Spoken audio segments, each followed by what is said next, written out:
Labas rytas. Palauksiu, kol prisijungs kas nors. Va, jau jungiasi pirmos akutės ir širdutės. Labai džiaugiuosi. Kol dar jungiasi, pirmiausia, iš tikrųjų aš norėčiau prisistatyti, ypač kas žiūrės arba netyčia pamatys šitą mano laivą. Labas rytas, Evelina. Pamatys šitą laivą, tai aš esu Agnė Guntytė Pelistovič, esu finansinė proveržio mentorė, pasąmoninių blokų kaučerė, tai yra padedu žmonėms atrasti tuos pasąmoninius blokus, kurie trukdo siekti finansinių tikslų. Iš kitos pusės esu ir neurografikos instruktorė, nes būtent neurografika irgi yra darbas su pasąmonė per piešimą, o aš dirbu su pasąmonė, tai yra puikus instrumentas irgi dirbant su klientais. Ir šiandien būtent aš noriu pakalbėti apie neurografiką, kas tai yra, kaip sakoma, su kuo jinai valgo ir kas tai per žvėris. Neurografiką šiandien aš nusprendžiau papasakoti būtent per mitus, nes kaip ir kiekvienas instrumentas, taip ir neurografika yra apipinta įvairiais mitais. Pabandysiu joms, kaip sakant, per mitus papasakoti ir nulaužti tos mitus, kurie sklando apie neurografiką. Taigi, pirmiausia, jeigu žiūrėti žodį neurografika, tai neurografika susideda iš dviejų žodžių. Tai yra neuro ir grafika. Neuro tai yra neuronai ir smegenis, o grafika tai yra linija, taip, grafika kažkokia. Tai. Ir būtent mes, neurografikos piešinys, yra grafinis pavaizdavimas, galim sakyti, neuronų, nes būtent neurografikos pagalba mes suaktyviname naujas neuronų jungtis, ko pasekoje mes pradedame žiūrėti į esamą situaciją kažkokiu tai kitų kampų. Nes neurografikoje mes piešiam būtent, piešinys yra ne šiaip piešinys, gal iš šono, bet ir už mano nugaros yra piešiniai, gali atrodyti, kad tai yra kažkokios keverzonės, bet kiekvienas piešinys turi temą ir aš žinau, apie ką ten piešiu. Todėl būtent neurografinis piešinys tai yra grafinis mano tos temos pavaizdavimas. Nežinau kodėl, bet didelė dalis žmonių, netgi jeigu būna parašyta neurografika, sako neurografija. Šitos mislės dar neįminiau, nežinau kodėl. Taip žmonės naudoja, galbūt dėl to, kad galim ir pavadinti neurografiją, nes kaip ir neuronų fotografija, ne? Tai jeigu kažkada įminsiu šitą myslę, kodėl žmonės taip naudoja ir vartoja, tai pasakysiu ir pasidalinsiu. Tai va, neurografika, jeigu žiūrėti sampratą, apibrėžimų yra tikrai nemažai, galima internete rasti, žinoma, lietuvių kalba nerasit nieko beveik, arba rusų kalba, arba anglų kalba jau vis labiau plečiasi, bet neurografika tai yra, jeigu internete ieškoti, tai būtų pavadinta trečio tūkstantmečio psichologija, kūrybiškas metodas darbui su pasąmonė, transformacinis metodas, sąmoninga meditacija dar kiti vadina, projektų kūrimo praktika ir taip toliau. Bet, kaip sakant, pavadinimai skamba protingai labai, ne? Tai aš noriu jums šiandien papasakot trumpai ir paprastais žodžiais apie neurografiką. Taigi, neurografika, kaip ir kiekvienas metodas, yra apipintas įvairiais mitais. Ir pirmas mitas, kuris sklando apie neurografiką, tai kad yra labai kažkoks tai naujas, madingas, ezoterinis, į būrimą panašus, arba net šamaniška kažkokia praktika. Neurografika, taip, kai kurios technikos neurografikui gali atrodyti labai egzotiškos. Pavyzdžiui, yra tokia technika šamanis lietus, bet čia yra tik pavadinimas. Aš atsimenu, kai aš mokiausi neurografikos instruktoriaus kurse, pats autorius, mes dažnai prieš piešimą tarsi paimdavo markerius, o turiu markerius, ne, ir tarsi, jeigu čia taip žiūrėti šamanišką praktiką, tarsi kviesdavom šitos neurografikos dvasią, jeigu galime sakyti, čia yra tik žaidimas iš tikrųjų. Ir kiekvienas žmogus pasirenka, ar jisai nori gilintis į tą metodą, ar nesinori, ar tai jam tinka ar netinka. Bet iš tikrųjų neurografika tikrai nėra šamaniška praktika, nėra ezoterinė ar kažkoks tai būrimas. Neurografika yra moksliškai pagrįstas ir pripažintas psichologinis metodas. Jis pagrįstas tokių mokslų kaip psichologija, neurofiziologija, sociologija, gestalterapija ir kitų mokslų. Taip pat yra atlikta nemažai tyrimų ir rezultatų gauta. Vienas iš tokių tyrimų buvo atliktas tikrinant neuronų aktyvumą, būtent piešint neurografiką.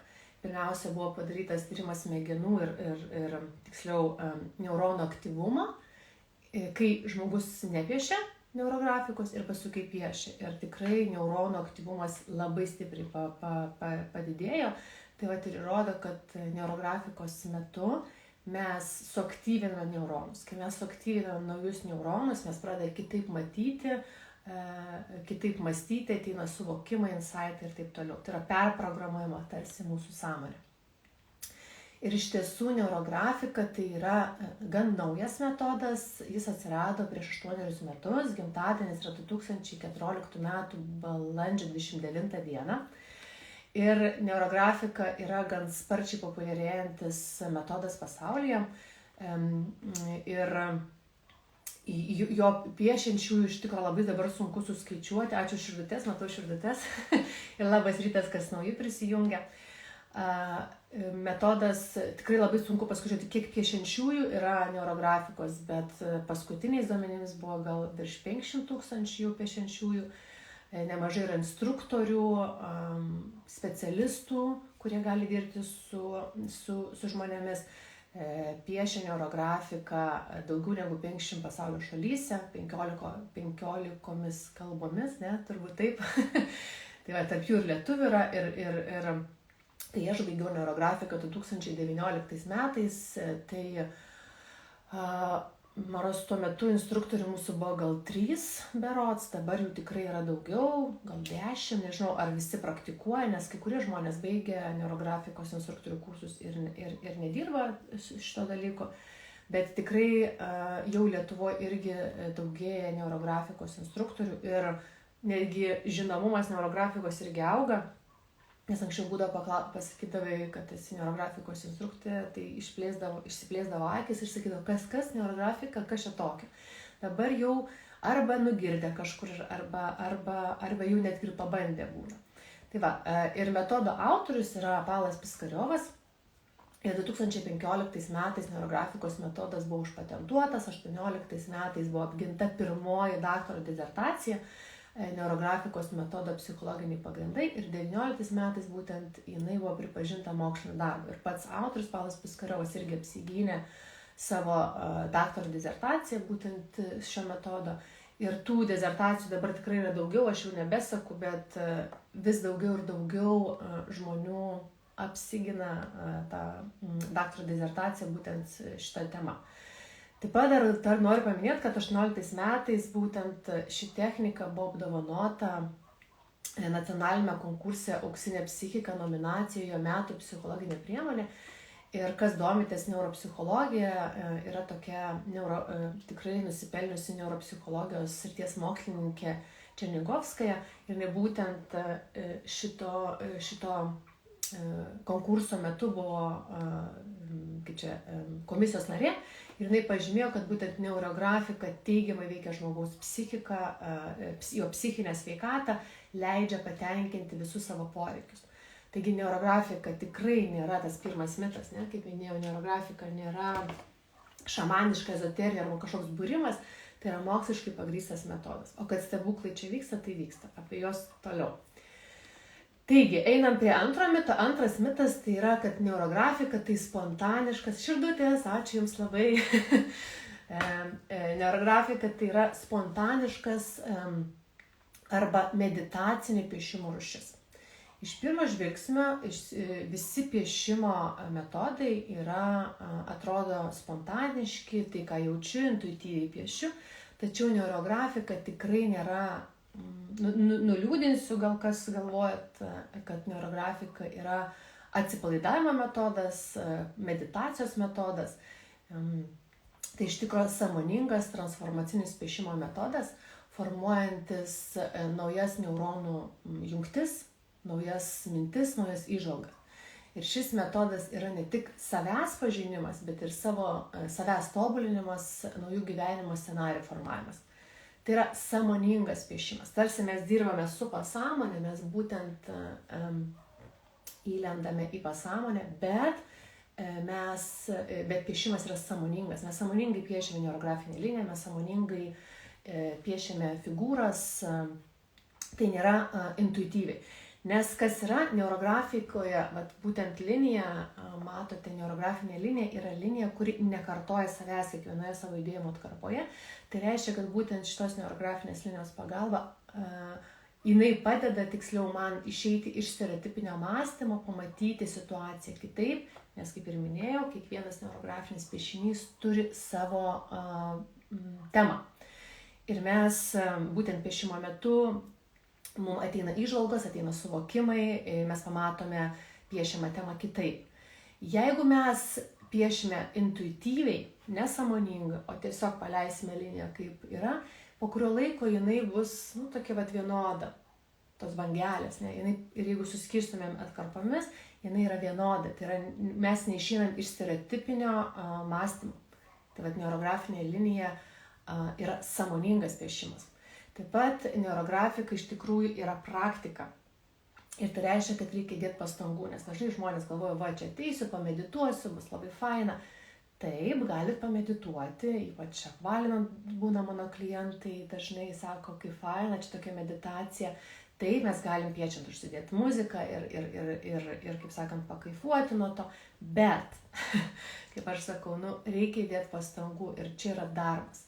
Jeigu aš noriu didesnio rezultato, gilesnio rezultato, aš turiu girdėti save ir dirbti su savimi, būtent piešimo metu. Ir piešimo metu yra labai labai svarbi refleksija.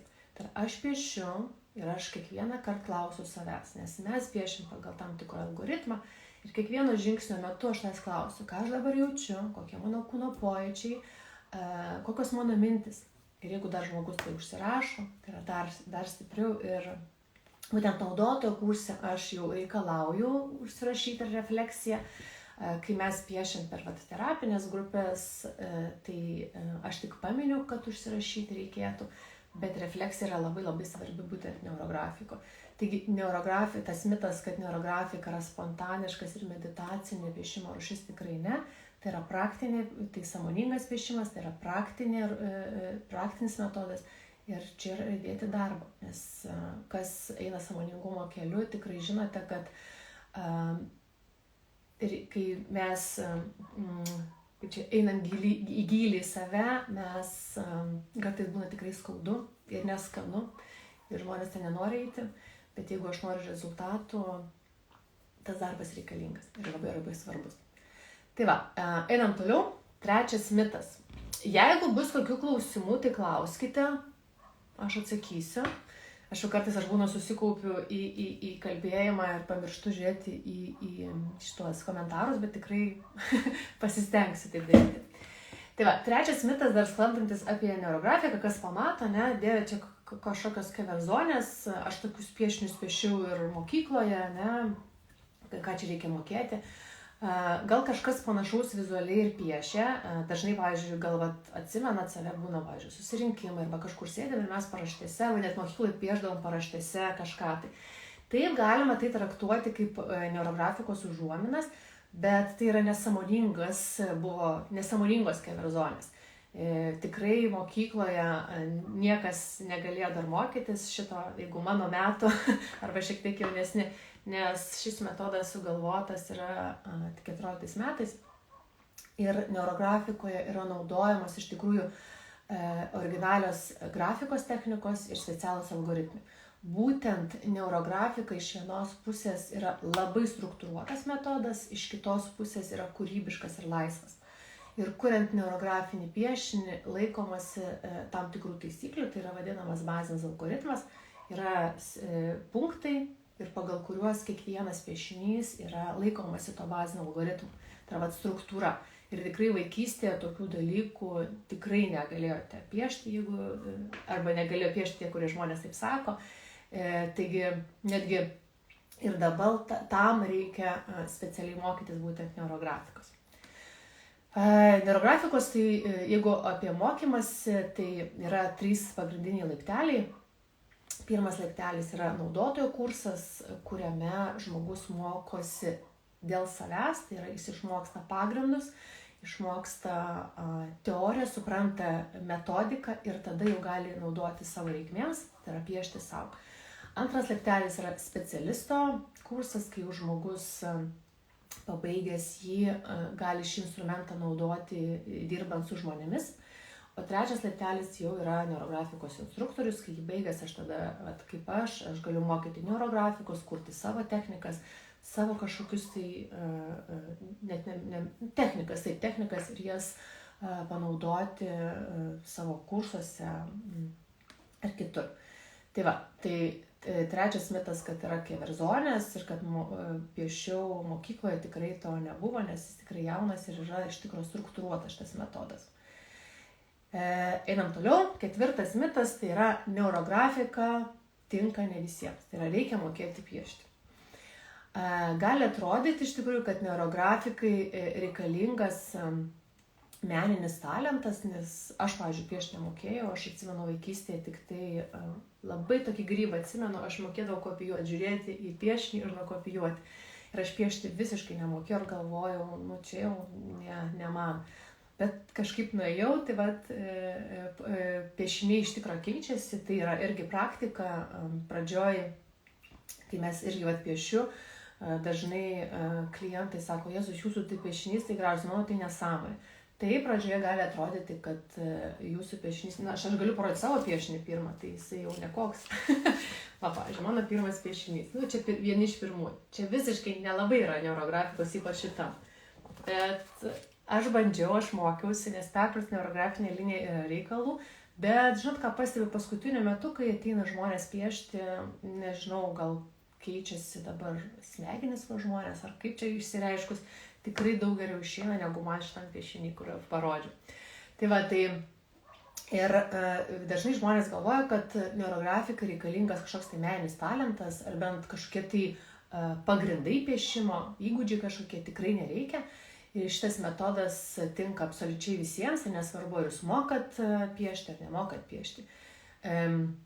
Nes aš tikiu, kad, nes, kaip minėjau, neurografiko yra abėcėlė, tai yra mes naudojam tam tikras figūras, ir jos labai paprastos, tik 3, trikampis, kvadratas, apskritimas, kiekviena turi savo reikšmę, ir linijas. Tai aš manau, kad kiekvienas žmogus, ta prasme, moka nupiešti figūras ir linijas. Taip, paskui ten išjausti, pajausti gražiau, čia jau yra įgūdis, bet tikrai tai galima padaryti. Ir neurografikoje tikrai nereikia jokių specialių piešimo įgūdžių.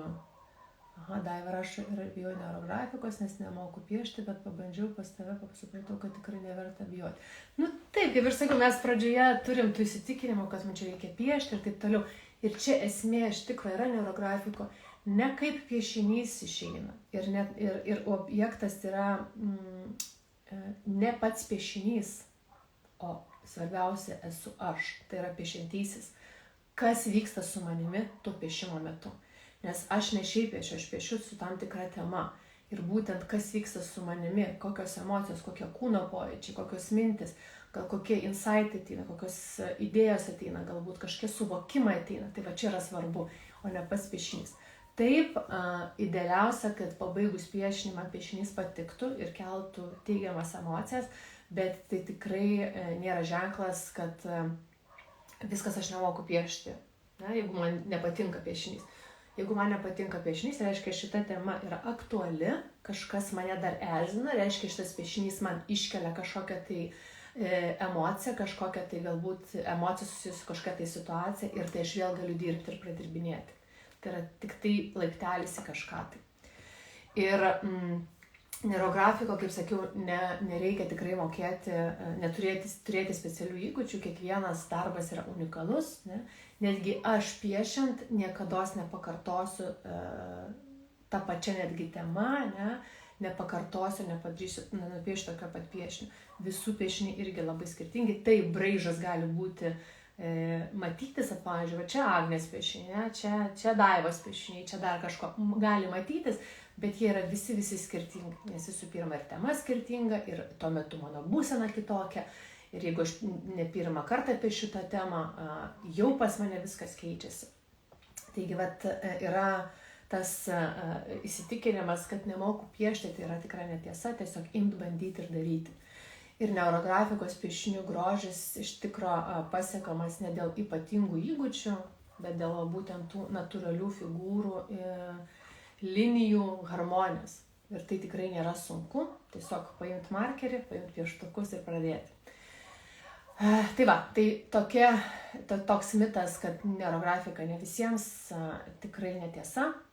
Tai tiesiog galima imti, daryti ir pamatysit, kad tikrai galima piešti. Amžiaus cenzas irgi nėra jo, visai gali, Taip, galbūt mažesni vaikai sudėtingiau piešti, kadangi tai yra taip vadinamos neurografikoje, nežinau, ir matosi, kai susikerta linijos, susidaro kampai ir apvalinimas, taip vadinamas, yra labai svarbus neurografiko, tai yra suharmonizavimas. Tai mažesni vaikai iki paauglystės, jiem truputį tas erzina, tas nervuoja, šiek tiek jie neturi to įgūdžio galbūt švelniai, nors kartais ir suaugusiems sudėtingiau tai padaryti. Bet aš, pavyzdžiui, kaip mama, kai mano vaikui, dukrai emocija kažkokia yra, jinai padaro tai vadinamą išmetimą ir aš kaip mama aš galiu jai padėti, aš padedu jas apvalinti, o paskui jau spalvina pati. Jau paaugliai tikrai gali tai daryti, tai cenzas nuo paauglystės iki, nežinau, jau ten gale, kas nori tas piešia. Tai toks mitas. Einant prie sekančio mito, tai yra piešti neurografinius, čia tokie būna, tie mitai labai kraštutinumus krenta, arba nemoku piešti. Kitas mitas yra piešti neurografinius piešinius yra paprasta. Tai yra galima išmokti, pasižiūrėjus kelias pamokas per internetą ir viskas. Tai internete yra kupina įvairiausių video pamokų, kurie dalinasi, kaip piešti neurografiką.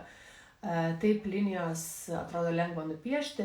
Bet žinot, aš jums pasakysiu, kad tas, kur mes žiūrime per YouTube, pasižiūrim keletą pamokėlių, tai yra tik tai, žinot, kaip parduotuvėje duoda paskanauti kažkokį tai šitą. Tai mes tik tai būtent per tas pamokėlės paskanaujame, paragaujame, bet esmės nesuprantame. Kai aš vedu irgi terapinės grupės, kai mes piešiam tam tikrą, pavyzdžiui, finansinis perprogramimas ir mes piešiam, aš neaiškinu metodikos, aš neaiškinu, kaip reikia piešti, aš neaiškinu, ką reiškia, ne? Tiesiog žmogus piešia tuo metu procese yra. Bet jeigu aš noriu išmokti ir suprasti, kas tai yra svarbu eiti mokytis į naudotojo kursą ir suprasti, kas tai yra.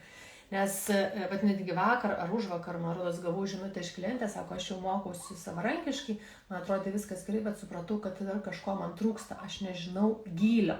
Paviršutiniškai tai mes galime išmokti paprastai, per internetą pasižiūrėję, tikrai, gal lietuvių kalba ir nėra daug nemokamų pamokėlių užsiėmimų, aš kartais vedu jas, ypač kursą pradedu, pas mane dažnai būna pirmas užsiėmimas nemokamai, tai galima išmokti, bet gylį suprasti ir paskui dirbti su savim tikrai to neužtenka. Dėl to yra labai svarbu eiti, mokytis pas instruktorių. Instruktorių pas mus, kaip ir minėjau, Lietuvoje jau yra, dabar nepasakysiu tiksliai, bet apie 10 gal yra, bet galima mokytis ir pas patį Pavlą Piskariovą, viskas mokymai vyksta online, galima mokytis pas kitą instruktorių, tiesiog susirasti kokia kalba, nes ši pagrinde eina maros 2 kalbos, gal dar ir vokiečių eina, bet anglų, vokiečių ir rusų, man atrodo. Tad pasirenka. Tai neurografika yra struktūruotas metodas ir būtent, kad išmokti tą struktūrą, algoritmus, kad žmogus galėtų naudoti savarankiškai, reikėtų mokytis. Ir mokytis tikrai neužtrunka, nes naudotojo kursas yra 8 valandos. Aš, pavyzdžiui, instruktorius naudotojo kursą paleidžiu taip, kad aš duodu teoriją, prieš dabar pakeičiau truputį struktūrą, duodu teoriją, paklauso teoriją, o paskui 4 susitikimai, būtent tik tai piešimas, tai praktika. Ir tada supervizija piešinių, bendravimas ir tiesiog užtenka to žmogui, kad jisai išmoktų pagrindus ir galėtų savarankiškai naudoti. Tai kitas mitas. Kaip kažkokie piešiniai gali man padėti? Tai yra kažkokia čia yra nesąmonė, kaip čia neurografika veikia. Neurografika, tas toks taškas vadinamas, neurografika neveikia. Visos pagrindinės mūsų problemų priežastis, nesvarbu ar tai neharmoningi santykiai, pinigų trūkumas ar tikslų nepasiekimas, yra būtent mumise. Taip? Ir kartais jie yra taip giliai, kad mes patys jų nežinome ir juo labiau nežinome, tuo labiau sunkiau juos, kaip sakant, ištaisyti. Ir neurografika leidžia dirbti su tokiomis priežastimis būtent piešimo pagalba, nes mes neurografikos metodo pagalba mes lendame į pasąmonę. Čia kaip autorius mėgdavo ir mėgsta pasakyti, kad neurografika tai yra plastinė smegenų operacija. Tai neurografika mes padedame matyti, būtent neurografikos pagalba mes pradedame matyti anksčiau nematytus sprendimus, randame naujus atsakymus, naujus veikimo būdus, jaučiamės kitaip ir jau galime kažką daryti. Taip, galbūt piešiant neišsispręsta problema, reikės gal ne vieno piešinio, 2, 3, gal 5, priklausomai nuo temos, bet būsena tikrai būtent keičiasi. Aš labai greitai, būsena iš tikrųjų labai jaučiasi, ačiū širdutes vėl matau, būsena labai keičiasi dirbant su emocijom, labai stipriai. Aš visą laiką šitą pavyzdį sakau, kai vieną kartą išėjau iš parduotuvės ir buvau tokia kažkokia nemaloni būsenas, ar ten susikivirčiau, ar kažkas tai buvo su pardavėja. Ir aš galvoju, ta emocija tokia nepykčia, bet tokia nepasitenkinimo, ir galvoju, grįšiu namo, tai išsiliesiu ant vaikų arba vyrų, ant artimiausių, ne? Ir aš dažnai nešiausi savo rankinuke blanknotą ir pieštukus arba markerį, bet tuo metu neturėjau. Tai ką, aš pasiėmiau čekį, aš pasiėmiau tušinuką, aš su tušinuku geriau nedaryti to, nes labai sunku suapvalinti, bet aš, kai jau įgūdis yra, tai pas mane truputį lengviau, bet pradedančiam tikrai nesiūlyčiau to daryti. Tai aš tiesiog paėmiau šitą tušinuką ant čekio, padariau išmetimą, suapvalinau, įdėjau figūras, viskas, mano emocija pasikeitė. Aš paleidau tą emociją. Tai būtent dirbant su emocijom yra tikrai ir aš kartu labai pastebima tos būsenos pokytis. Ir būtent toks ir yra pagrindinis metodo efektas ir rezultatas. Su neurografika mes randame atsakymą ir sprendimą, kur anksčiau tiesiog mes nematėme, nes neurografinės linijos pagalba mes suaktyviname naujas neuronų jungtis ir būtent ateina kažkokios naujos mintis, kažkokie tai naujos idėjos ir taip toliau. Bet iš čia išplaukė priešingas mitas, kad būna žmonės taip galvoja, kad šitas mitas buvo apie tai, kad neurografika neveikia, čia yra visiška nesąmonė. Taip, kitiems neveiks. Kaip ir daugelis yra metodų, vieni pasako neveikia ir viskas yra tvarkoje. Kiekvienas turim atrasti savo metodą, kuris jiems veikia. Bet kitas kraštutinumas yra būna taip, kad žmonės užsiturbina, užsisvaigsta su neurografika ir galvoja, va dabar tai aš papiešiu, nes neurografika nėra panacėja. Nes negalima, galvoja žmonės, papiešiu, pripiešiu ir tą, ir trečią, ir penktą, ir viskas, man viskas išsispręs ir viskas įvyks. Tikrai ne. Neurografika nėra auksinė piliulė, aš nemeluosiu. Nes būna, pastebėjau, instruktoriai sako, čia yra pats nuostabiausias instrumentas. Taip, jis nuostabus yra. Bet, kas yra svarbu, mes neurografikos pagalba išjudinam neuronus, kažką tai iškeliam, kažką neutralizuojam, kažkokią problemą nuėjam, kažkokią būsenas pakeičiam. Bet, tada ką man reikia daryti? Aš turiu imti ir daryti ir veikti, o nelaukti, kol kažkas tai man pakeis gyvenimą. Tai būna tokiu atveju, kai aš piešiant, net piešimo metu, man ateina sprendimas, pavyzdžiui, aš atsimenu piešus esu klientus, man atrodo, kad kuo daugiau pritraukti klientų, man piešimo metu netgi jau paskambino klientas ir užsiregistravo sesiją. Tai gali būti ir piešimo metu. Gali būti pokytis vykti po piešimo, gali būti dar toliau. Kitas, pavyzdžiui, pavyzdys, klientė manos pasakoja, kad nerado ar dokumentų, ar raktų nerado. Jinai padarė taip vadinamą išmetimą, nupiešė ir atėjo mintis, kur jie gali būti. Ir jinai surado. Tai tų variantų visokių yra, bet nereikia laikyti, kad tai yra panacėja. Ir neurografika išspręs visus dalykus. Suras man vyrą, suras man geriausią darbą, atsiras pinigų, ne? Aš papiešiu tarsi neurografinį piešinį, tema pajamų augimas ir jau darbo pabaigoje jau nupiešiu, nueisiu savo piniginę ir, rasiu, žiūrėk, 100 eurų atsirado. Nu, to nebus, nereikia sveikti, reikia nusileisti ant žemės ir suprasti, kad neurografika veikia su mano vidumi, kas vyksis, o paskui aš piešimo metu priimu sprendimą, suvokimas kažkoks ateina ir tada aš jau darau veiksmus. Aš manau, kad tai yra su kiekviena praktika, nes kartais žmonės užsisvaigsta, kad pamedituosiu, pabūsiu pinigų magnetas, aš apie pinigus vėl kalbu, nes dažnai dirbu su pinigais ir pinigai ateis. Meditacija gerai, kvėpavimai nuostabu, vaikščiojimai nuostabu, visos praktikos yra nuostabios, bet tai yra pagalba man, o paskui aš jau turiu daryti, atsistoti, kaip sakau, nuo sofos ir daryti realius žingsnius ir veiksmus. Tai va, neurografika tikrai nėra panacėja ir jeigu kas pirmą kartą išgirdote apie neurografiką, galvo, va čia dar vienas metodas savo padėti, taip, jis labai padės, bet reikės dirbti ir tai nėra auksinė piliulė. Tai va.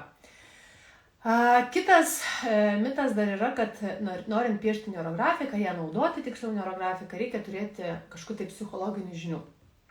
Jeigu norite profesionaliai įsisavinti neurografiką, būti instruktorium ar ten to pačiu specialistu, tada taip, dirbant su žmonėmis, reikėtų turėti arba psichologinį, pedagoginį ar kitokį specialų išsilavinimą. Aš, pavyzdžiui, esu coacherė, aišku, nemažai mokausi ir psichologinių dalykų, bet aš nesu psichologė. Bet, kaip sakant, tos žinios tikrai padeda dirbti. Taipogi aš institutą baigiau ir estetinį coachingą, tai yra aš būtent per piešimą dirbu su žmonėmis, bet ir norint būtent įsigyti reikiamas kompetencijas ir teisę profesionaliai naudoti metodą, reikia kitis įdėti pastangų. Tai yra pirmiausia, kaip ir minėjau, yra žingsnis neurografikos naudotojas, tai yra savo, paskui neurografikos specialistas ir neurografikos instruktorius. Tačiau jeigu siekiat asmeninių tikslų, tiesiog neurografiką naudoti savo, spręsti savo problemas, tai tikrai neurografika tinka, tik tai mokykitės, kaip aš sakau, neurografikos ne iš YouTube, ne iš interneto, o mokykitės pas oficialų instituto neurografikos instruktorių. Ir paskutinis toks mitas dar yra, kad neurografika tai yra vienas iš art terapijos metodų. Iš dalies taip galima pasakyti, daugelis žmonių tapatina šį metodą su dailės terapija, tačiau neurografika yra šiek tiek gilesnė ir efektyvesnė ta prasme, kad leidžia dirbti ne tik su praeities traumomis ir dabarties kažkokiais uždaviniais, bet ir kurti ateitį. Ir dailės terapija ar kita art terapijos kryptis padeda spręsti, kaip sakiau, dabarties ir praeities uždavinius, o neurografiką mes galime planuoti, siekti tikslus. Yra algoritmai, kur mes dirbam su tikslais, ant laiko linijos, tai mes žiūrim į ateitį. Ir taipogi dar kuo skiriasi, kad art terapija mes einame pas specialistus, mes negalime patys su savimi dirbti, o neurografika, aišku, pabaigus neurografikos naudotojo kursą, idealiausia būtų ir patartina, tada aš jau galiu dirbti savarankiškai. Nes pats Pavelas Piskariovas šį metodą sugalvojo būtent dėl to, kad kaip savipagalbos instrumentą, jau paskui vėliau jisai išsiplėtojo tai, kad padėti ir žmonėms, dirbant su žmonėmis, bet iš tikrųjų tai yra savipagalbos instrumentas savo padėti, o ne lakstyti kiekvieną kartą pas specialistus. Aš sakau, nereikia nurašyti specialistų, nes aš pati dirbu su žmonėm ir aš pati einu pas savo kolegas, nes aš labai mėgstu save apgaudinėti, aš tokia jau esu ir daugelis žmonių save labai sunku savo su savim dirbti, bet tikrai tos įprastinius paprastus dalykus spręsti tikrai neurografika padeda. Aš dar pastebėjau tokį dalyką, aš kai dirbu su klientėm, būtent per konsteliacijas, su finansiniam konsteliacijom, ir tarp sesijų, tos, kurios moka, pavyzdžiui, neurografiką, aš tarp tų sesijų duodu papiešti, nes iškyla kažkokia problema, jinai papiešia, reiškia, savarankiškai padirba. Tuo pačiu jinai sutaupo, jeigu taip sakyt, pinigus, ne? Nes nereikia papildomų sesijų, tai yra darbas su savimi ir tai yra tikrai kažkokią tai dalį problemų tikrai nuima ir padeda žmogui. Tai va, tiek trumpai, netrumpai, daugiau nei pusvalanduką papasakojau jums apie neurografiką ir tiksliau per jos mitus. Ir dar galbūt norėčiau paminėti, kas tikrai užsikabins ir norėsite neurografiką pasimokyti, tai neurografikos naudotojo kursą pradedu vesti spalio 11 dieną. Po šito live įdėsiu, pasidalinsiu nuorodą, jinai Facebook'e aišku yra, bet pasidalinsiu. Jeigu kažkokių kyla klausimų dėl to pačio kurso, galite irgi rašyti, man tikrai atsakysiu. O gyvai neurografikai, ypač kas esat kauniečiai, kaunietės, tai kviečiu spalio 9 dieną, visą dienos užsiėmimas bus apie savivertės galią. Tai yra neurografikos pagalba, mes visą dieną pasinersime į savo savivertę, paieškosime, kur jinai slepiasi ta mūsų savivertė, nes dažnai mes labai mėgstam save nuvertinti. Tai va, tai tiek šiam kartui. Ačiū Jums labai, kas prisijungėte, kas žiūrėsit įrašą, o susitiksime vėl kitą antradienį 10 val. Nes aš dabar nusprendusi kiekvieną antradienį vesti kažkokią temą, nežinau dar kokia tema bus kitą antradienį, čia aš kartais ir ekspromtų sugalvoju, tai žiūrėsim kokia bus, o Jums gražios dienos, gražios savaitės ir susimatom kitą savaitę. Iki.